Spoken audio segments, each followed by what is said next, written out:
just gotten word that an explosion has just happened. Our crews there just heard it, and now air raid sirens are going off.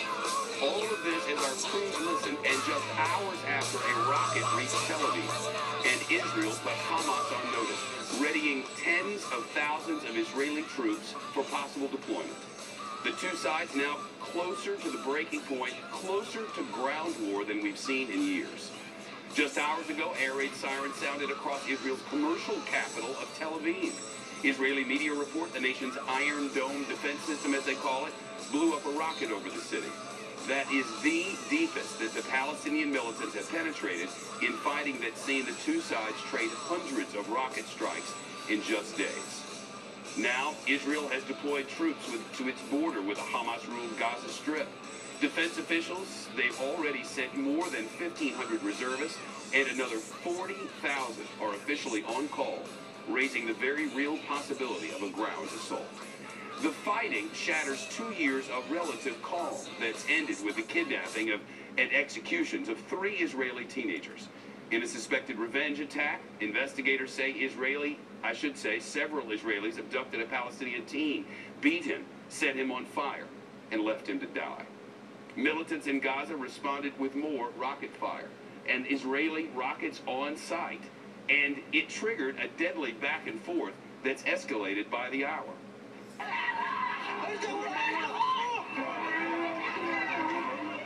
Crowds of screaming people in the Gaza Strip scrambled for cover as blasts hit Palestinian cities. Cameras caught bloody survivors, loading burned body parts onto stretchers. A Palestinian medical official claims the attacks killed at least 15 people. We'll show you where this is happening over here in the wall. You'll see the Gaza Strip looking west toward the Mediterranean Sea. And these are the towns that have been affected. Israeli troops have attacked homes of suspected Hamas fighters in major cities, all there. Those red dots, the red explosions you see all over the place, are where Palestinians have fired their rockets, including Netivot and Sderot on Gaza's edge. Both of those cities are right over here. You can see it's just a stone's throw away. A short time ago, Israeli officials reported an attempt by militants to invade southern Israel by sea. They say that they had killed 4 of the attackers who came ashore. Now the United States is responding. President Obama wrote an op-ed for an Israeli newspaper and called this a dangerous moment, which no doubt it is. The president wrote, all parties must protect the innocent and act with reasonableness and restraint, not vengeance and retribution. The president went on to write that peace is necessary and possible. But today, a senior Israeli lawmaker said there are no plans at all for peace, not on the table today. He said that the fighting will not end in a day, and that this is just the beginning. David Lee Miller is on Fox Top Story live in Jerusalem. And David Lee, it's my understanding you heard an explosion. What do you know? Shepard, for the first time since this current conflict got underway, the city of Jerusalem came under rocket attack. It happened literally seconds ago.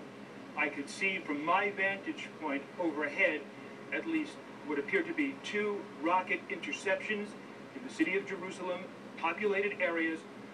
By our estimate, this is only a rough estimate, there were at least 5 interceptions around the city of Jerusalem. Again, for the first time now, since this current conflict got underway, in fact, I'm now getting confirmation, there were 5 interceptions. The Iron Dome missile defense system, Shepard, is designed to target these incoming rockets that are going to land in populated areas, and that's exactly what happened just a few short moments ago. But it looks like Jerusalem, as well as the rest of the country, faces a very long night ahead. Shepard. Yeah, you know, the last time there was a ground assault, there was a call-up of 30,000 Israeli reservists. This time, 40,000 have been called up. And I wonder what you're hearing there about the real possibility of a ground invasion. At this point in time, most of the analysts would say it is not likely we are going to see a ground incursion. Yes, the government, the Israeli government, has said this is going to be an ongoing offensive. They have said that 40,000 reservists have been called up, but of those, only 1,000 have actually been mobilized. So there's a message here for the Israeli public to know that there could be a lengthy conflict at hand, but there's also a message here, Shepard, for the leadership in Gaza of Hamas.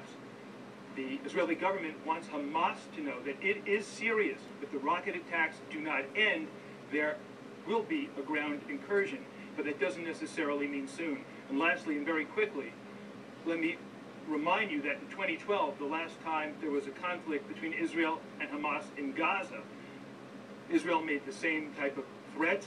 There were tanks and troops at the border, but there was a truce without any ground incursion taking place. The question now is, will history repeat itself, or will there be a ground incursion? Right now, it's too difficult to tell. David Lee Miller in Jerusalem. Will come back to him should there be more.